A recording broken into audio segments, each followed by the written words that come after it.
apa boleh seorang suami menyimpan foto wanita lain selain foto keluarganya, ngedit di fotonya mana? Itu nggak boleh.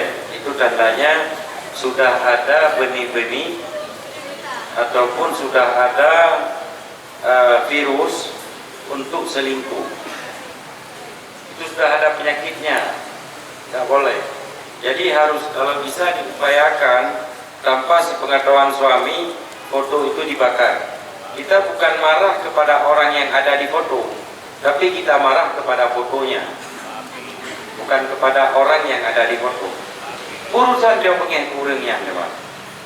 Kadang cilako katanya katai, dan pelakor katai.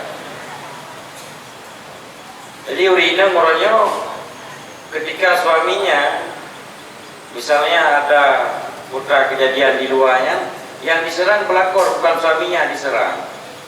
Kadang cilako katanya katai, anak beri-beri rajan kok. Di pelakor je kadang-kadang item dengan suami kita yang kasih. Abang kan dah punya suami. Nanti kan kapulan ijang kok panah ini. Dipegang itu urusan pribadi saya. Istri bisa saya atur dipegang. Pokoknya kamu mau atau tidak? Dipegang. Kakak gede maju dia payah. Adik dodon menduh ada bau. Anak itu podo dengan gedung jejep yang iya. Dodon ikut takar apa nih apa gedung. Nah, padahal yang salah kadang-kadang suami kita.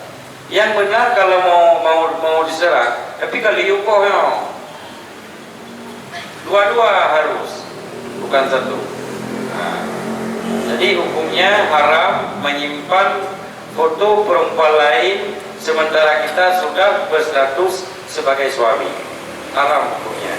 Kenapa haram? Karena itu menjadi pemicu atau menjadi penyebab untuk keretakan bahkan kehancuran rumah tangga. Sementara agama menganjurkan kita untuk mempertahankan keluarga yang sakinah, mawaddah dan rahmah. Nah, anjir.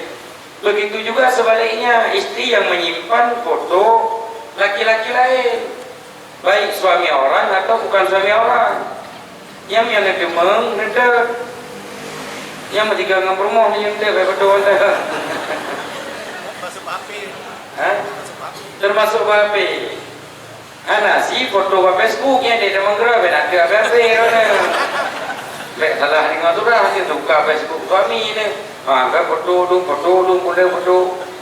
Karena kadang-kadang di Facebook ini nomor yang ada di HP kalau kita simpan, kalau yang punya nomor ini itu punya Facebook, otomatis masuk Facebooknya. Jadi tinggal drone tambah teman atau hanya tambah teman betul. Yang tertinggal jadi yang baik. Bandar ubah istri drone kam lain, foto-foto lain, pulang boleh demi untuk rumah tangga terjaga. Kalau anak itu buat pilihan, apa kamu pilih laki-laki itu atau pilih saya? Kalau pilih laki-laki itu saya persilahkan dengan segala hormat. Waktu dan tempat kami sediakan. Terserah, boleh kan? Lagian juga pilihan. Jadi lagian cara jaga keluarga. Karena dalam keluarga untuk mempertahankan keutuhan rumah tangga kita harus tegas. Istri harus menjaga marwah suaminya. Ini suaminya nggak ada di tempat. Kita mau keluar, kita harus minta izin kepada suami. Baik minta izinnya sebelum suami keluar, kita bilang ini saya rencananya nanti jam sekian mau ke pasar, apa boleh? Boleh dibilang.